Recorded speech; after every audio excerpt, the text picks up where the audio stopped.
vamos pensar uma meta daqui 2 anos, 3 anos, não sei. E aí a gente vai testando para ver o que tá dando certo. O Acelera Raízes, que é um programa de desenvolvimento para pessoas negras, né? Como ele acabou de acabar, literalmente acabou de acabar dias atrás, talvez a gente ainda vá levar algum tempo para mensurar impactos um pouco mais tangíveis, né? Mas um dos impactos que eu vi, inclusive nos depoimentos que a gente fez na festa de encerramento e que veio da própria boca das pessoas participantes foi mudança de mentalidade.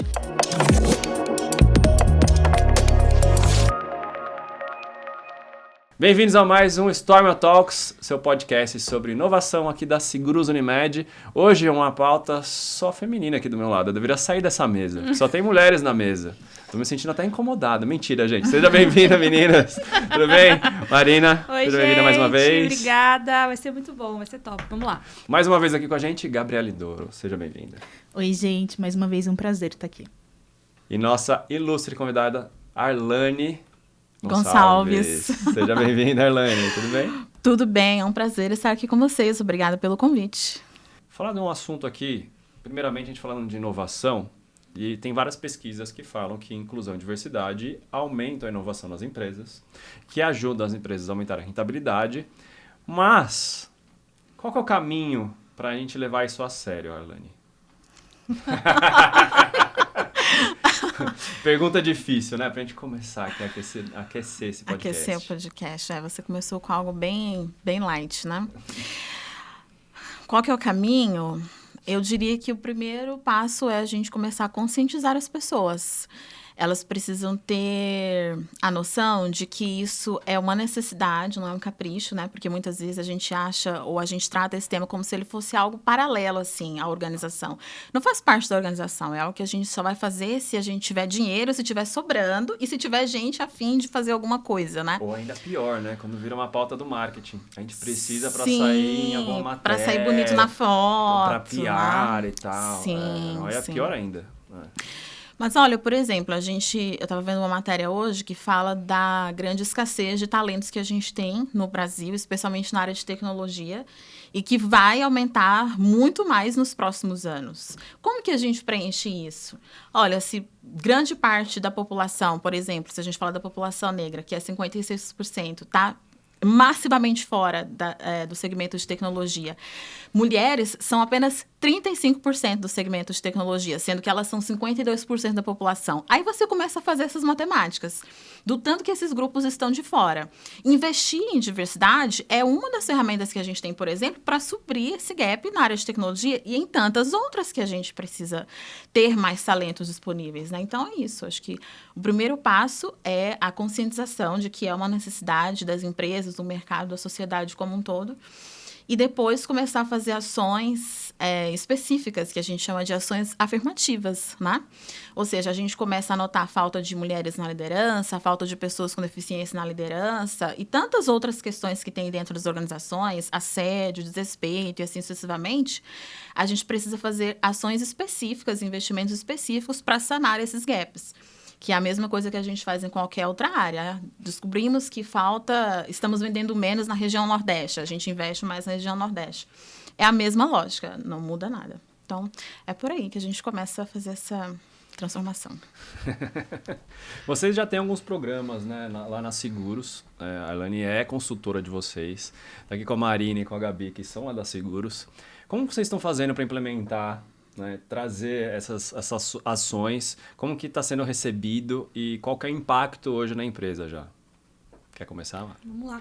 A gente vem muito numa pegada de tangibilizar algumas coisas, né? Antes a gente falava muito no educacional, muito aqui no campo das ideias.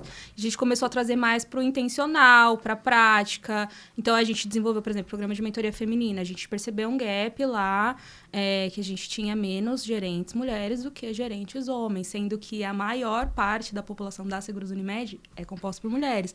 Então, a gente falou, putz, tem um gap aqui, então vamos começar a investir no desenvolvimento das mulheres, para a gente começar a galgar outras posições, enfim. Então, a gente vai, né, mais nessa linha de intencionalidade. Então, pessoas negras, mesma coisa. A gente percebeu que era uma dificuldade aumentar a porcentagem de pessoas negras. Então, vamos fazer um programa de desenvolvimento para pessoas negras, a gente retém e, ao mesmo tempo, a gente vai na parte de recrutamento. Então, são pequenos passos, né? Porque, assim, querendo ou não, é uma pauta polêmica, né, às vezes.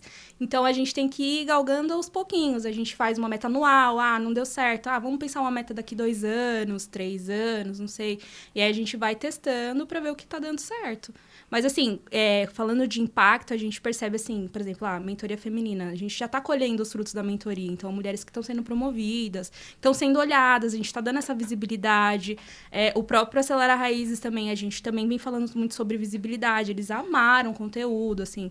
É uma coisa muito rica para eles. A gente também está pensando num programa de pessoas com deficiência, que já vai ser voltado para uma outra realidade, que não é o Raízes, que não é a mentoria, enfim.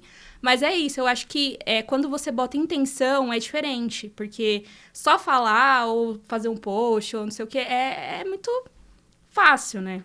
Agora, topo de funil, né? Exato, exato. E aí eu quero complementar o que a Má falou. Primeiro porque eu tô participando do Mentoria Feminina agora, né? A segunda edição. E assim, quando a primeira turma formou, a gente percebeu o quanto fez diferença, né? Esse programa, essa primeira edição. E assim, o legal é falar que também tem homens e mulheres sendo mentor, né, Má? Então, tem homens que se juntaram também a esse processo para trazer essa melhoria para algumas pessoas. E é algo que tem feito muita diferença, assim, para mim. Então, vivendo esse programa, eu percebo o quanto isso pode realmente mudar a gente lá dentro, mudar nosso olhar. E a gente teve recentemente um encerramento da primeira edição do Raízes, né? Que a Arlane foi nossa consultora. E dava pra ver neles, porque aí, nesse caso, não tenho nem lugar de fala, né, gente? Não dá nem pra falar, mas assim, era muito perceptível no encerramento o quanto esse programa, essa primeira edição, fez diferença na vida dos nossos colaboradores, né, Má? Foi algo bem emocionante, assim. E é isso que a Má falou, a gente, pelo menos lá, e até queria que a Arlane... Desculpa. Até queria que a Arlane contasse um pouquinho pra gente, porque a gente tem muito esse princípio de vamos falar o que a gente faz, porque a gente sabe que tem muita empresa que faz, infelizmente, né, que mostra para dizer que está fazendo, porque hoje em dia é uma pauta que não dá para nenhuma empresa falar, né? E eu queria saber como que você trabalha isso, se você sente em algumas empresas que te chamam para ser consultora, mas que você percebe essa resistência, porque esse é um cuidado que a gente toma muito lá, sim, né, Madi? Vamos falar o que essencialmente a gente faz, né? E eu queria saber como que é isso no seu dia a dia. Tá, eu já respondo essa pergunta, mas antes eu queria fazer um complemento ao que vocês duas trouxeram. O Acelera Raízes, que é um programa de desenvolvimento para pessoas negras, né? Como ele acabou de acabar, literalmente acabou de acabar dias atrás, talvez a gente ainda vá levar algum tempo para mensurar impactos um pouco mais tangíveis, né? Mas um dos impactos que eu vi, inclusive nos depoimentos que a gente fez na festa de encerramento e que veio da própria boca das pessoas participantes foi mudança de mentalidade. Isso, para mim, gente, é assim... Ok. É resultado intangível, né? Fechei, ok. É muito bom. Bati a minha meta, sabe? Porque é isso. Quando a gente faz o programa, a gente fala de exercer protagonismo, de ter iniciativa, de entender que a pessoa mais interessada na sua carreira é você. Não é o seu chefe, não é a sua área, não é a sua empresa. Isso não vai acontecer. A gente leva uma mentalidade empreendedora para essas pessoas, né? Porque é isso que vai mover a carreira delas, e é isso que, dentre algumas outras coisas, dentre alguns outros fatores, vai colaborar para que a carreira delas seja de fato acelerada. E eu sempre trago também para elas o seguinte: o programa, ele não é só sobre sobreviver no mundo corporativo, porque a gente sabe que ele é bastante desafiador. Hostil, às vezes. E hostil, às vezes. E muitas vezes, especialmente falando sobre pessoas negras e mulheres e outros grupos subrepresentados. Mas é sobre sobreviver e também ter sucesso. Então, você precisa sim, sabe assim, bate na porta, ela não abre, dá um chutinho nela. Às vezes é isso que precisa ser feito. Então, é isso que a gente vai trabalhando. Então, ver no final as pessoas falarem, nossa, né? Ela me mostrou coisas que eu ainda não via. Teve um depoimento que ela falou assim: agora eu entendo, por exemplo, que a minha liderança pode ser que não esteja tendo um bom dia. Eu entendo quantos pratos ela está carregando aqui. Eu sei que a vida dela não é fácil. Eu falei, gente, é isso mesmo. Sabe? É isso mesmo, é essa mentalidade que você tem que ver. Né? De você buscar como você vai se autopromover, como você vai se posicionar, como você vai entregar com mais qualidade, né? E assim sucessivamente. Então, acho que um dos primeiros impactos que a gente pode enxergar a partir desses depoimentos é essa mudança de mentalidade, de postura, né? Agora, quando a gente fala sobre outras empresas, Eu já repeti, assim, para Mari algumas 300 vezes que, gente, a Seguros Unimed é realmente, assim, um case à parte. Eu vou falar para vocês sobre a liderança, por exemplo, né? Durante o programa, inclusive diferente do que outras consultorias faz, a gente tem check-ins com a liderança. Ou seja, eu não quero passar, sei lá, 6, 7 meses conversando só com os talentos negros. Eu preciso falar com as lideranças dessas pessoas. Porque não adianta eu ficar falando para elas, vai lá, bate na porta, faz acontecer e tal. Se elas chegam na área delas, a liderança não sabe nem o que está acontecendo. Vai ignorar a pessoa, vai interromper a pessoa, vai desqualificar a pessoa. Eu tenho que ter algum diálogo com essa liderança e falar, olha o que a gente está fazendo, olha o que essas pessoas querem transformar, elas querem ousar um pouco mais. Vem junto com a gente, né?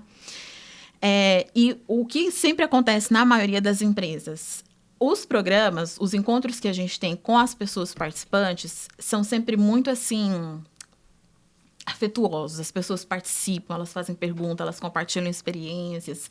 Tem um momento específico que a gente fala sobre letramento racial, então elas compartilham suas próprias experiências, que são muitas vezes muito pesadas, né? Mas a gente está lá para ouvir, para acolher e tal. E durante todo o programa é isso, elas estão lá se conectando, participando, fazendo acontecer. Mas na hora que a gente chega para conversar com a liderança, seja no check-in ou num treinamento específico para líderes, silêncio absoluto. Se é no online, câmeras fechadas. E eu lá, gente, 2h30 falando praticamente sozinha. Nossa, é horrível. Nossa, Deve é ser muito desesperador, né? difícil isso. É muito difícil, sabe? Você não tem feedback das pessoas, você não sabe como que elas Nem estão... a reação, a tipo, tá assim, ou tá tipo... Nem se ela tá prestando atenção Se ela no tá que você prestando falando. atenção. Então, assim, é um desafio quando a gente fala com as lideranças.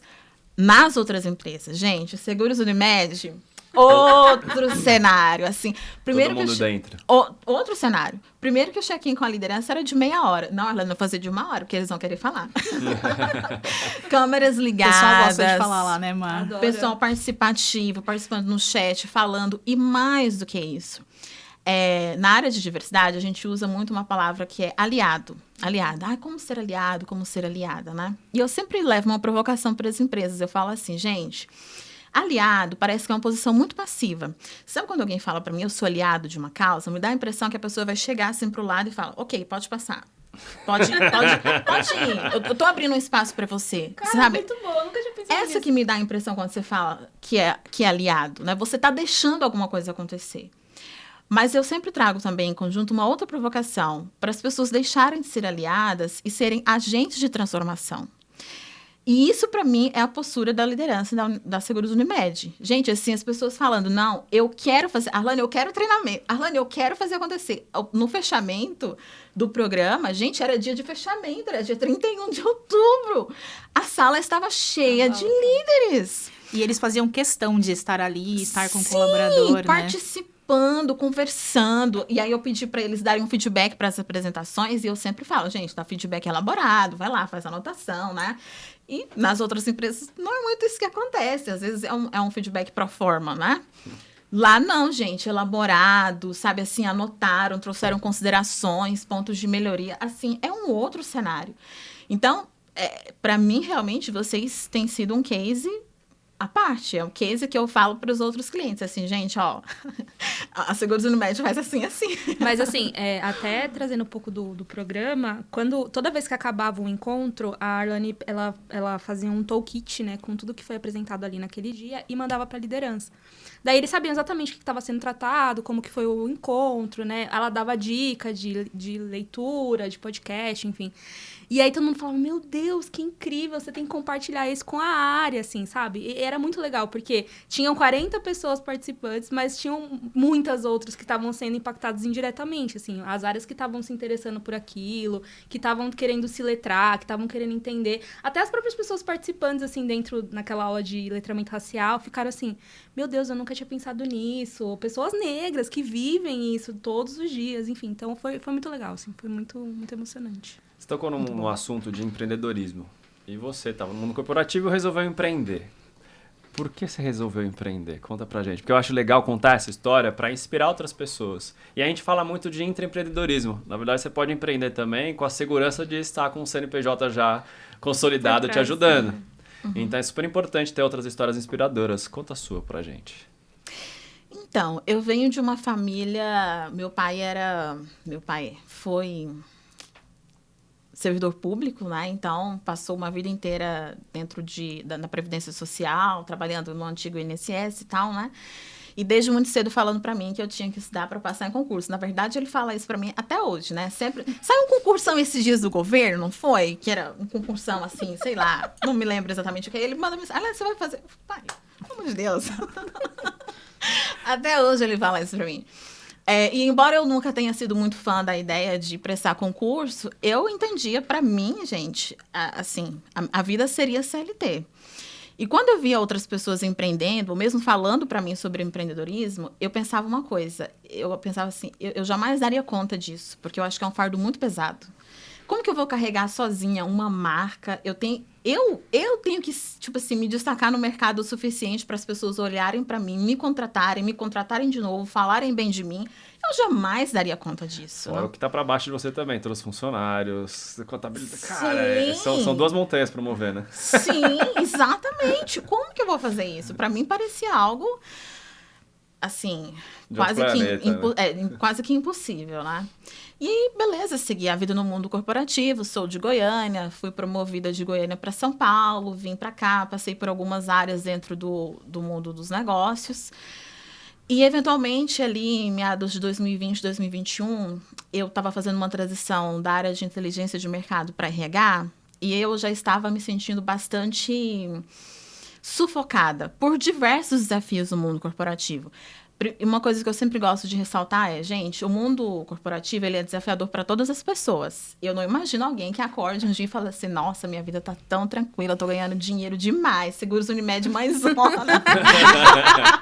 Cheia de benefícios, estou entregando 5 vezes menos do que recebo. Eu acho que é difícil, entendeu? Para todo mundo é muito desafiador o mundo corporativo. E para alguns grupos tem alguns desafios a mais. Se você é mulher, tem alguns desafios a mais. Se você é uma pessoa negra, tem alguns desafios a mais. Se você é uma pessoa com deficiência, tem alguns desafios a mais. Se você é 50 a mais, tem alguns desafios a mais. Essa galera tá sendo valorizada agora. Sim, graças agora a Deus. Tá vindo à tona, forte, né? A visibilidade dessa temática. E aí, se você vai juntando marcadores, então, se você é uma mulher e negra, aí tem mais um combinho de coisa, né? Combo, né?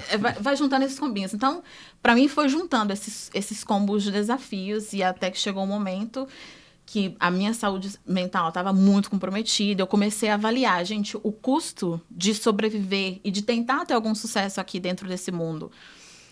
Tá valendo a pena? Né? Tá me dando algum retorno? Não, não tá. Então, e ainda mais pós-pandemia, né? Que a gente começou a repensar na vida. Todo mundo repensou na vida, né? Será que exatamente. Eu tô fazendo? Bateu aqui, né? Tô em casa, é o que eu quero fazer. É o meu momento, né? 2021 é o meu momento. 2020, 2021, exatamente. Pandemia, né? E outra coisa que, à medida que eu fui fazendo transição para a área de diversidade, eu fui pensando em como transformar o mundo corporativo, né? Como que eu posso... Porque dentro do mundo CLT, você pode fazer algumas coisas, mas não todas. E eu queria fazer várias ao mesmo tempo, assim, vários projetos, assim, nossa, eu quero fazer acontecer e tal, né? Gente, eu fui reconhecida como LinkedIn Top Voice em 2020. É verdade. Ainda era uma big deal na época, né? Então, eu estava conseguindo uma grande visibilidade fora da empresa e tudo mais. Pessoas me chamando para fazer projetos, para dar palestras e tal. E dentro do mundo CLT, você tá um pouco limitado. Você não consegue fazer tudo isso. Então, juntou esses dois lados. A questão da saúde mental, de ver que eu estava um pouco limitada também em termos de crescimento dentro desse universo. E também esse desejo de fazer várias coisas e participar de vários projetos. Então, eu vim para esse outro lado de cá, para empreender. Então, desde 2021, empreendedora. E que você falou de consultoria. Como que funciona a consultoria? Porque a gente falou um pouquinho aqui da Seguros, mas o que você faz na consultoria? Então, na consultoria, a gente apoia, pensando aqui, né, em termos de diversidade. Hoje nós somos uma consultoria de diversidade, mas a gente acaba trabalhando também em outros ramos que estão ali um pouco adjacentes. Mas hoje a gente é majoritariamente uma consultoria de treinamento e desenvolvimento. Então, por exemplo, precisamos, como o caso da Seguros Unimed, desenvolver um grupo de pessoas aqui dentro, né, de pessoas negras, ensinar um pouco de soft skills, de hard skills. Então, a gente trabalha com isso também. Ou a gente tem outros clientes. Então, Arlen, a gente precisa desenvolver aqui um grupo de gerentes. Teve um que usou uma expressão que eu adorei, que eu passei a utilizar. A gente precisa seniorizar um grupo de gerentes, que é um grupo de gerentes da área de tecnologia, gerentes de altíssima performance, literalmente batendo recordes de performance, mas que precisam ser seniorizados em termos de soft skills, comunicação, negociação, feedback, presença executiva, essas coisas, né? A gente foi lá e fez um trabalho mais ou menos nesse sentido também, então foi muito bacana. Então, é isso, a gente vai trabalhando com treinamento e desenvolvimento de uma maneira customizada. Então, tem consultorias no mercado que você chega e fala para elas, olha, eu quero um treinamento de diversidade. Ah, tá aqui, a gente tem esse aqui, A, B e C. Tá lá, tem a vitrine, né? Portfólio. O portfólio certinho. Tira da prateleira lá, tá aqui a meu curso pronto. prateleira, tá aqui, meu curso pronto. Exatamente, eu trabalho no sentido inverso. Eu sento, eu entendo com o cliente qual que é o seu contexto, de onde você vem, o que você deseja, aí eu estruturo algo específico para ele e a gente vai lá e entrega. A gente também trabalha um pouco com projetos específicos. Então, diagnóstico, por exemplo. Na área de diversidade, você também precisa desenvolver indicadores. Então, identificar quais são os percentuais populacionais que se tem, pegar percepções das pessoas em relação à segurança psicológica, satisfação, dentre outros dados, né? Para você formular planos de ação, definir metas, objetivos, prazos e responsabilidades. Então, a gente faz esse trabalho também, que aí seria mais consultoria estratégica, né? E é mais ou menos por aí que vai funcionando a consultoria. Para quem é da área de consultoria, a gente sabe também que, assim, às vezes um cliente chega para a gente com um projeto que a gente nunca fez. Ah, eu tenho aqui uma demanda. Então, a gente vai lá e descobre como fazer e vai lá e faz acontecer. Consultoria também tem muito disso, né? Na verdade, eu acho que é uma das partes mais legais. Você percebe uma evolução das empresas nessa busca de trazer mais maturidade para esses temas dentro delas? Sim. Um grande sinal, por exemplo, é fazer um programa de desenvolvimento. Esse já é um sinal de maturidade, né? A empresa já saiu daquela ideia de só fazer palestras. Aí, em novembro, faz palestra de consciência negra. Em março, faz palestra de equidade de gênero. Gente, tem que fazer mesmo. Tem que aproveitar essas oportunidades. Mas não é só isso. Mas não é só isso, entendeu? Ok, o que você vai fazer depois? Como a Mari falou aqui no começo, quais ações mais intencionais que serão feitas a partir disso? Então, o programa de desenvolvimento, por exemplo, é um desses sinais de maturidade. Então, sim, hoje as empresas já estão avançando, né? Elas já estão procurando a gente para falar, ok, eu já fiz letramento, eu já fiz treinamento, eu já fiz, qual que é o próximo passo? Então, Eu sim, acho que também tem um pouco do externo, né? Porque a gente fala muito de diversidade no interno. O colaborador ali, pessoas nos recortes e tal. É isso que Mas eu e ia o cliente, né? Como que a gente começa a abordar? Porque os nossos clientes... Brasil é um país diverso, gente. Então, todo mundo que consome o seu produto ou seu serviço, provavelmente são pessoas diversas. Então, como que eu começo a atender demandas específicas? Sei lá, uma pessoa trans, por exemplo. Como que eu vou lá e atendo qualificadamente aquela pessoa, sem discriminação, atendendo pelo pronome correto, prestando atendimento certeiro, assim. Então, é mais pro fora que eu acho que tá a maior dificuldade, assim. Maior desafios. Total razão, total razão. Tem os desafios internos, que eu acho que ainda são os mais centrais até o momento, mas em algum momento a maturidade vai nos levar a olhar mais para fora, porque aí tem muita coisa. E a gente tá falando muito aqui do interno já, né? De, tipo, pessoas que já estão dentro da empresa que eu estou treinando. Recrutamento e treinamento, né? Às vezes eu quero, mas eu não acho no mercado essa pessoa. O que a gente depende? A gente precisa de política pública para ajudar essas pessoas a serem treinadas? Ou academias específicas dessas empresas ajudando? Seria uma força política pública e privada? O que você acha que pode ser um caminho aí? É um conjunto de fatores. Tem que ser uma soma de esforços, né? Tanto, por exemplo, das políticas públicas, quanto do mercado de trabalho, quanto das organizações privadas. Aqui no Brasil, inclusive, a gente tem ações, a gente tem cases muito bacanas. Teve de algum tempo, acho que da Johnson & Johnson, que eles começaram a investir em estudantes de ensino médio. Você sabe aquele novo programa do governo, Pé de Meia, que chama? Uhum. Né? É como se a Johnson & Johnson estivesse fazendo Pé de Meia. Tipo, isso deve ter uns 2, 3 anos. Isso já não é novo, entendeu? Mas eu estou trazendo aqui como um exemplo, por exemplo, de movimentos que organizações podem fazer, gente, para começar a mexer um pouco nesse mercado de trabalho. Outra coisa que às vezes as empresas não consideram, quem sabe fazer parcerias com coletivos de universidades. Alguns dias atrás, um cliente está falando, a gente precisa recrutar mais pessoas negras e tal. Gente, você está aí, tipo, do lado da Unicamp. vai lá, dá uma passeada. Eu tenho certeza que lá tem vários coletivos de mulheres, de pessoas negras, de outros grupos, para você trazer para essa área que você está precisando. Essa é uma das ações, né? Ações afirmativas, ou seja, processos seletivos específicos, né? No nosso país, às vezes as pessoas têm algum medo de, é crime, né? Eu já vi uma pessoa de RH falando para mim, Arlane, isso é crime, né? O Ministério Público do Trabalho vai me atuar. Não, gente, não é crime, tá? Nós temos legislação para isso, nós temos STF para isso, né? Validação jurídica. Então, nós podemos sim fazer processos seletivos que priorizem grupos subrepresentados e tentar fazer alguma coisa a mais, porque às vezes só anunciar no LinkedIn não é suficiente. Então, a gente pode, por exemplo, buscar plataformas ou empresas que trabalhem especificamente com esses públicos, ir atrás das universidades, patrocinar eventos. Hoje a gente tem, por exemplo, o Juntos é um dos eventos aqui no Brasil que foca em trazer públicos diversos, né, para se cadastrarem, conhecerem as empresas. Tem uma série de movimentos que precisam ser feitos. Jamais pensar que só a esfera pública vai resolver o problema, porque sozinha realmente ela não vai. Mas dá bastante peso, né? Eu sinto que, geralmente, quando vem uma legislação, quando vem, sei lá, alguma coisa regulatória, ou um texto lá, dá bastante... Parece que as pessoas começam a entender, assim, o que a gente tá falando, porque começa a se engajar, começa a se movimentar. O famoso quando sente no bolso, né? Porque aí se vê uma multa, se vê alguma sanção, alguma coisa do tipo, o cara fala, não, beleza, agora eu preciso me mexer. Sim, a esfera pública é fundamental para massificar as ações, né? E para dar um empurrãozinho ali a mais, né? Quando você começou a empreender, o que você sentiu, assim, de mais dificuldade? Foi criar um processo de venda? Foi montar a empresa? Como foi o início, assim, fazer a transição mesmo? O primeiro dia, você falou, cara, saí da CLT, abri meu CNPJ. O que eu mais senti foi desespero. Simples assim, né? Desespero. Gente, Eu gosto assim de sinceridade. Muito desespero. Pular do penhasco sem paraquedas, né?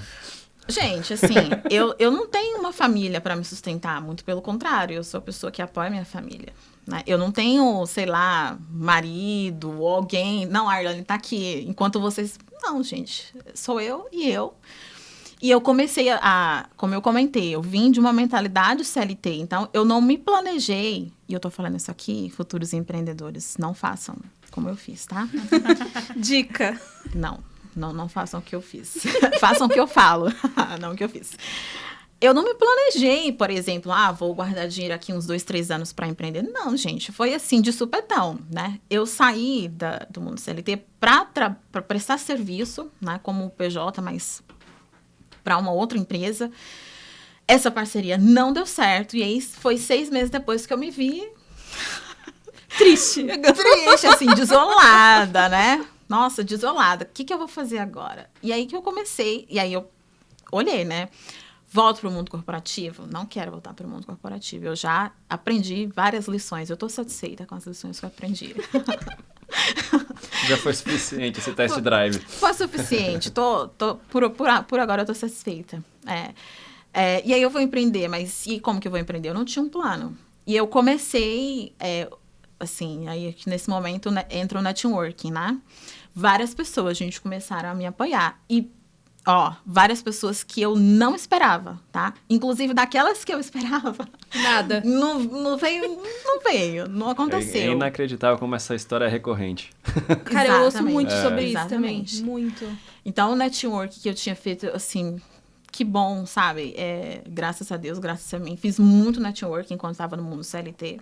Então, na hora que eu saí, esse apoio, gente, foi o apoio que literalmente me sustentou, tá? Literalmente me sustentou. Pessoas me indicando. Pessoas da empresa que eu trabalhava, que eu nem conhecia, mas que me conheciam a mim, conheciam o meu trabalho. Você já era Top Voice nessa época? Já era Top Voice nessa ajuda época. bastante, Não, né? visibilidade Top Voice. Até hoje, gente. Tenho clientes que chegam para mim através do LinkedIn. Então, com certeza, isso foi muito fundamental, né? E aí foi que eu comecei a buscar projetos. Eu acho que, agora falando em termos mais práticos, né? Dos meus primeiros grandes desafios, eu diria que o meu primeiro grande desafio foi precificação. Sei que parece bobo, né? Mas É nada. Não é nada, bobo. O corporativo não te trouxe essa bagagem, assim. É porque consultoria é uma das coisas mais difíceis de você precificar. Porque você não tem uma tabela pra seguir. Exato. Você não tem nada de benchmark. Porque às vezes tem uma consultoria que tá lá há 30 anos, cobra uma coisa. Eu que tô começando agora, vou cobrar, vai não cobrar posso a cobrar a mesma mesma coisa, coisa. né? O cara fala, pô, 30 anos de mercado contra meu. Mas também não posso depreciar O meu o trabalho. meu trabalho. Meu trabalho. Então parece, você falou que parece, mas é uma das coisas mais É complexas uma que das tem. coisas mais complexas que tem. E é real. Sim, e mesmo você tem uma referência de mercado, eu não necessariamente tenho acesso ao que pratica essa referência de mercado. Então eu tenho que, meio que literalmente, adivinhar qual que vai ser a minha precificação. É o teste, né? Eu vou colocar esse preço aqui. Se pagarem, tá valendo. Se não pagarem, eu renegocio. Exato. Se pagarem muito fácil, eu tô cobrando muito pouco. Aí na próxima eu cobro mais caro. Exatamente. Você vai errando e aprendendo. Você vai errando e aprendendo. E eu falo isso agora, porque agora com um pouco mais de experiência e, né, precificando um pouco melhor, eu olho pra trás. Meu Deus, olha Pra o que eu algumas fiz. coisas que Nossa, eu eu perdi fiz. tanto dinheiro. Olha, assim, Mas faz parte do aprendizado. faz É parte a curva do de aprendizado. Sim, mas eu diria que o meu primeiro grande desafio mesmo foi Uma precificação. das conselheiras lá da Seguros é a Ana Fontes, né? E ela tem a RME. E ela fala muito sobre isso, que ela faz essa mentoria com as empreendedoras sobre, né? Você tem que dar valor ao seu trabalho, você tem que colocar o quanto custou ali para você se qualificar, para você entregar um bom resultado. Então, a gente tem dificuldade Ela mesmo. veio aqui no Stormia Talks, ela falou exatamente disso, que normalmente você colocar um homem e uma mulher para fazer a mesma coisa, a mulher sempre vai pedir menos dinheiro pela mesma coisa. Então já é uma coisa meio que fundada da mulher. Então tem que mudar isso na mulher, também na educação básica. É porque é aquela questão Né? de ser Não é nem enraizado na sociedade, né? Desse senso comum que nem a Arlen comentou mais pro começo, falando dessa questão de senso de pertencimento no projeto do Raízes, né? Porque você já meio que nasce com isso enraizado. Então, é algo que é difícil de mudar, né? Você não muda de uma hora para outra, é uma construção. E que nem ela falou, não tinha ninguém ensinando ela. Onde eu vou pegar esse dinheiro? De onde eu sei? Que tabela que tem? Tem sindicato de consultoria Sindicato disso? da consultoria. Tem uma tabela. Então é muito complicado isso. A precificação é outra. E aí, botou no mercado, né? Consultoria, tal, fazendo palestras. O que você mais gosta de fazer, assim, que dá resultado no seu dia a dia? Eu gosto do momento, sei lá, do workshop ou da palestra em si, de estar ali, sabe? Eu gosto do trabalho. Eu vejo, às vezes, algumas pessoas do meu segmento que criam suas consultorias e elas vão contratando outras pessoas para fazerem o trabalho, né? E vão ficando mais ali no estratégico, né? No relacionamento e tudo mais. Mas eu realmente gosto de fazer o trabalho, eu gosto de estar ali, conversando com as pessoas, ensinando, aprendendo com elas. Eu pratico talvez um dos maiores timings um dos maiores tempos de workshop, coisas assim do mercado, porque eu gosto de fazer coisa de 2 horas, 2 horas e meia. 3 horas. É vivenciar mesmo. Entendeu? Eu gosto de conversar. Então, eu acabo, acho que, assim, que eu realmente gosto de fazer essa parte que é a entrega do trabalho em si, né? E é desenvolvimento também, porque eu lembro que você falou no Raízes que você era muito tímida, né? No corporativo, assim, que você não tinha essa isso aí é outra habilidade. história. Enfim, foi desenvolvimento Eu não pra era você. muito tímida, Maria. Eu era um caso clínico.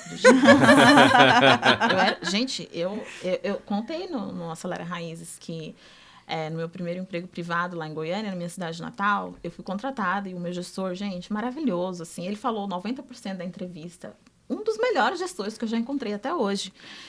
Eu fiquei 6 meses, os meus primeiros 6 meses, sem conseguir falar com ele, sem conseguir dar bom dia para ele. Surreal, assim, surreal Quantos mesmo. anos você tinha? Eu devia ter uns 22 anos na época, né? Então, eu tive muita sorte, porque tanto ele quanto a equipe, assim, me acolheram, né? Esse é um excelente case em diversas dimensões. Me desafiaram. Não, Arlane, você vai atender cliente, sim. Você vai se virar aqui, sim. Você vai apresentar reunião, sim. Né? Me empurraram de todas as formas. E, ok, cá estou, né? Não mais com esse caso clínico de timidez, mas, sim, é um dos grandes... E, assim, depois quando você foi empreender, né? Isso foi uma dificuldade, porque Aí é diferente. Aí vira uma necessidade. É necessidade, necessidade. Ou você faz, ou...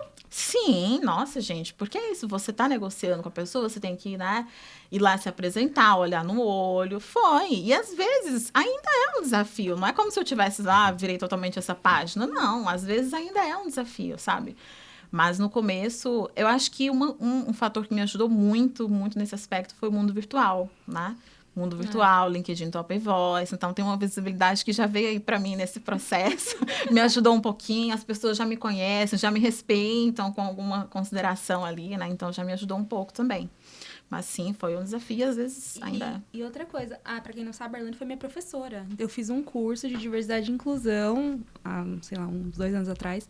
E ela dava aula lá no curso. E, assim, quando ela falou pra mim que ela era um caso clínico, eu falei assim, não é mentira, não é possível. Essa mulher tá dando aula aqui de gênero, falando pra não sei quantas pessoas, assim.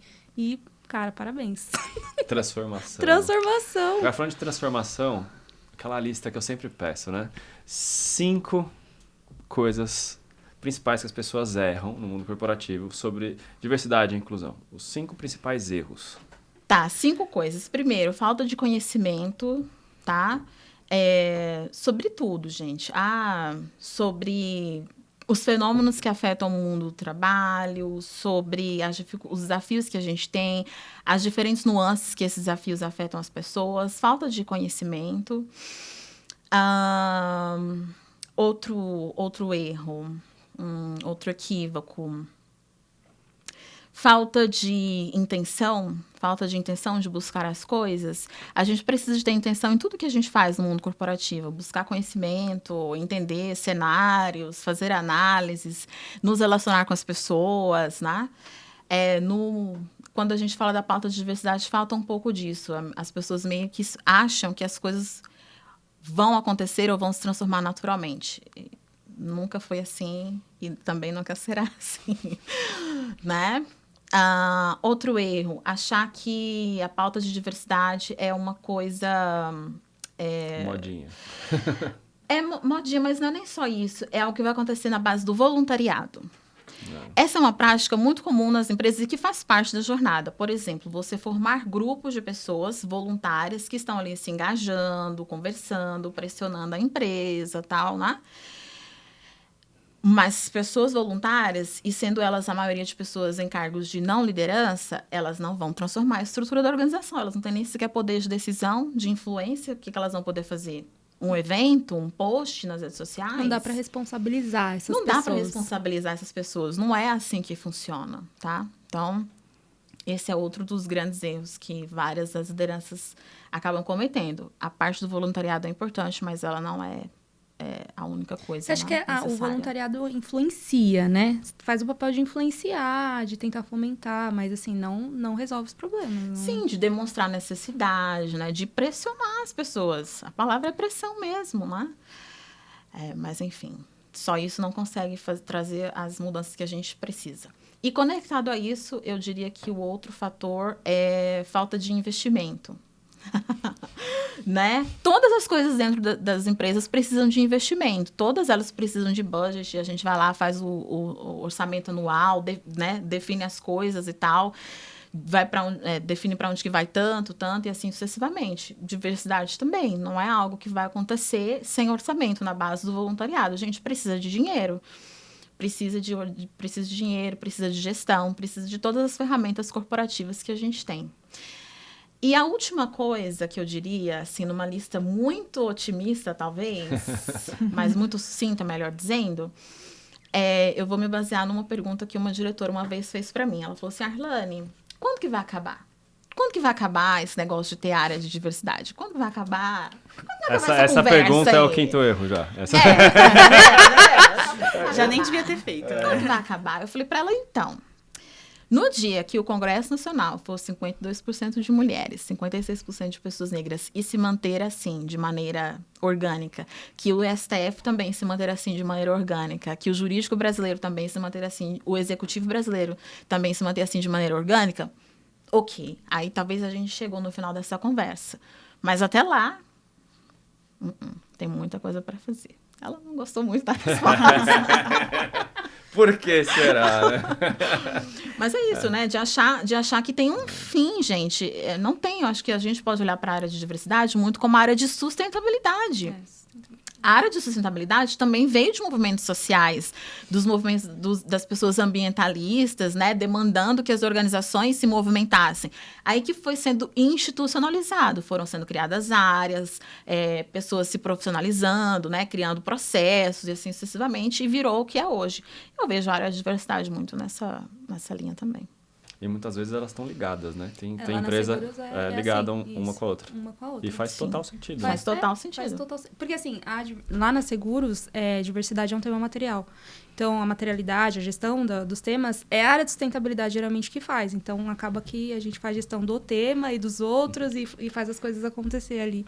Mas faz muito sentido. Ainda mais com esse boom de ESG, né? Depois que veio a sigla da BlackRock e tal. Então, faz muito sentido. A Gabi tem uma pergunta que eu tô sabendo. Não, falando em lista, voltando, eu queria saber, para quem quer saber mais sobre o assunto, assim, né? Quem você indica, quem te inspira também para você buscar referências? Eu sei que você é uma referência, né? Mas... Além de mim. Além de você. Sim. A própria Ana Fontes, que a gente citou aqui, Ana é uma boa Fontes referência. é uma uma inspiração excelente mesmo. referência, uma excelente referência. Olha, eu tenho uma inclinação a indicar, por exemplo, mais livros do que pessoas. Tudo bem, sem Eu tenho um pouco de receio de citar pessoas. Porque às vezes As pessoas erram também. O livro tá ali, é mais fácil de... A pessoa talvez ela é uma referência hoje, mas talvez amanhã não necessariamente. Eu não quero que as pessoas percam, sabe assim, Sim. o fio da meada do propósito por causa disso. Então, hoje, por exemplo, no nosso país, a gente tem um livro e a produção intelectual no nosso país tem aumentado cada vez mais, e eu vejo isso sendo aumentado para mais outras pautas, mas hoje a gente tem um livro que acho que consegue centralizar isso muito bem, que é o Pequeno Manual Antirracista. Né? Excelente. Que é um excelente... É um livro... Gente, é um livro de bolso. Pequenininho, né? Pequeno. Você lê em 2 horas. E ele é um livro didático. Ele foi feito para quem não entende nada do assunto. Então, você sentou... nunca... O que significa antirracista? Não tem problema. Você pega o Pequeno Manual Antirracista. Que você vai entender. Ele vai explicar muito bem. E ele traz exemplos práticos do nosso dia a dia. Olhando para as relações do mundo do trabalho. E para fora do mundo do trabalho também, né? E assim sucessivamente. Então, eu diria que seria um dos primeiros livros que eu indicaria. Um segundo livro, pode achar lá na Amazon, o nome dele é Como Ser uma Liderança Inclusiva. Ele fala da pauta de diversidade de uma maneira um pouco mais ampla, para além da pauta racial, certo? E traz dados, elementos ali também de maneira didática para as pessoas compreenderem. Então, como primeiro passo, eu diria para as pessoas olharem esses 2 livros que já impulsiona bastante. E tem também seu podcast, né? Você pode falar um pouquinho. Sim. Pode aproveitar e fazer uma Gente, propaganda. tem meu podcast e eu tenho um livro também. Esqueci, o livro que você escreveu. Eu sou assim, ó... Ela tá deixando de lado a autopromoção. Sim. Mas a gente tá aproveita dando esse esse espaço de momento. jabá. Meu espírito de empreendedora não tá muito ativo hoje. Então, gente, eu tenho um podcast chamado Projeto de Assis, projetodeassis.com.br.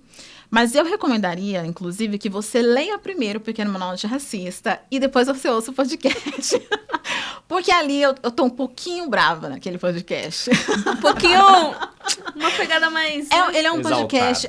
inclusive, a gente pegou o nome do Machado de Assis porque o Machado de Assis é um escritor extremamente crítico, extremamente ácido, né?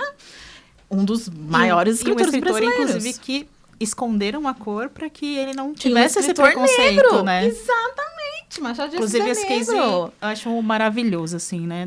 Da faculdade, de ter trazido isso e ter mudado essa visão, né? De um escritor que hoje é um dos mais famosos, assim, mais respeitados, né? Sim, é um escritor negro brasileiro, né? Então, a gente pegou do nome dele justamente porque a gente queria fazer algo um pouco mais nessa linha, de mais ácido, mais crítico, certo? Mas então, leiam primeiro o Pequeno Manual Antirracista. E tem também o livro Diversidade, Inclusão e Suas Dimensões, volume 2, que eu sou uma das coautoras, então também recomendo para quem quiser olhar mais para diversidade e inclusão no aspecto mais organizacional, né? Tenho 2 artigos lá, um sobre ações afirmativas, inclusive, então fiquem super à vontade. Boa. Isso aí, gente. Mais uma perguntinha pra gente chegar na reta final do nosso podcast. Eu ia perguntar assim, né? Quando você falou de que a sua maior dificuldade quando foi empreender foi a precificação, né? Enfim. Mas assim, quando você se jogou, né? Você falou, tá, beleza, agora eu por mim e Deus por nós. Como que foi, assim, os primeiros clientes? Como que foi essa receptividade das pessoas com uma consultoria nova, assim, meio nova de mercado, meio que começando ali o processo? Talvez, era LinkedIn Top Voice, tal, mas e como que foi esse processo? Eu vou, inclusive, fazer um recorte racial nessa resposta. Você sabe que uma das coisas que eu mais senti, pelas quais eu tinha que trabalhar muito, era respeito. Que coisa, né, gente? Eu lembro de que assim, eu sou uma mulher negra, né? Eu falo da pauta racial, mas eu não falo só da pauta racial, gente. E há pessoas negras que só falam da pauta racial e tá tudo bem, tudo certo. tá? Mas eu não sou essa profissional. Mas isso não significa que eu não tenho uma imensa dificuldade de ir além disso. Inclusive, tem uma cliente hoje que é uma das maiores clientes de consultoria que a gente... É a nossa maior cliente de consultoria hoje, consultoria estratégica, né? Inicialmente, eu fui indicada para ela, e aí ela veio falar comigo, Arlane, eu tô querendo fazer aqui um plano de ação para a pauta racial, aí eu queria que você fizesse uma proposta para mim e tal, focada na pauta racial, né? Eu falei, você tem outros pilares dentro da empresa? Você trabalha com outros pilares? Gênero, LGBT? Sim. Você também precisa de plano de ação para esses outros pilares? Sim. Então, deixa eu te fazer uma proposta para englobar todos os pilares, né? Mas eu achei que era... Você fazer isso... Não trabalho só com raça. Fazer um plano de ação, gente, eu faço para tudo, não precisa ser só esse nicho, né? Fiz, deu tudo certo, e como eu comentei, hoje é uma das nossas maiores clientes, então, assim, mas né, eu senti muito esse desafio de conseguir demonstrar que eu sou mais do que simplesmente uma pessoa negra. O conhecimento corporativo que eu acumulei, todo o aprendizado que eu tenho, gente, me capacita para trabalhar em quaisquer frentes de consultoria para o mundo corporativo. E um case muito bacana que eu tenho recente, Thomson Reuters. Gente, um abraço para Thomson Reuters, cliente do meu coração. A gente fez um programa lá para pessoas negras. Eles chamaram Black Talents Academy, também muito similar ao do Acelera Raízes. Um grande case de sucesso também maravilhoso. E enquanto a gente estava fazendo o programa, aconteceram duas coisas. Eles tinham uma semana de carreira. E aí o diretor de lá veio falar comigo, Arlane, queria saber se você pode fazer uma palestra sobre lifelong learning. Falei, nossa, claro que posso, né?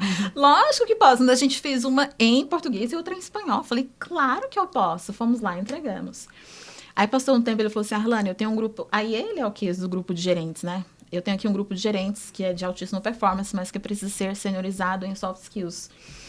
Você é muito similar ao que você tem, né, no programa para pessoas negras, mas em um outro contexto, com outro nível de senioridade e tal. Eu falei, nossa, claro que eu posso fazer. Eu fui lá, montei o projeto do zero e entreguei. Ou seja, essas oportunidades que eu tenho de me provar como mais do que uma pessoa negra, talvez não seja bem essa forma de descrever corretamente, sabe? Mas como uma profissional competente, simplesmente, é isso que eu sou, né? E de ser respeitado como tal. Para mim, é uma das maiores coisas que, para mim, foi um grande desafio antes, mas que eu acho que ainda continua sendo também. Cara, até todo mundo saber o que você faz dá um tempinho também, né? Te conhece como Top Voice. Aí acha que é só aquilo, né? Já que eu sou Top Voice. Aí você entra no cliente e vai abrindo oportunidades, né? Às vezes eu faço isso. Isso é interessante, sim, cara. Sim. É um caminho para todo mundo que acha que quer fazer uma consultoria e tudo mais. Foca primeiro num assunto, né? E depois você até consegue, depois que entra no cliente, fala, cara, agora eu vou conquistar mais esse cara. E vai, e relacionamento. Que é uma das coisas mais importantes que eu acho que até para liderança, fazer a coisa acontecer em inclusão e universidade, é relacionamento. É focar nos relacionamentos entre as pessoas, consultoria, todo mundo vendido e comprado no mesmo projeto e fazer acontecer.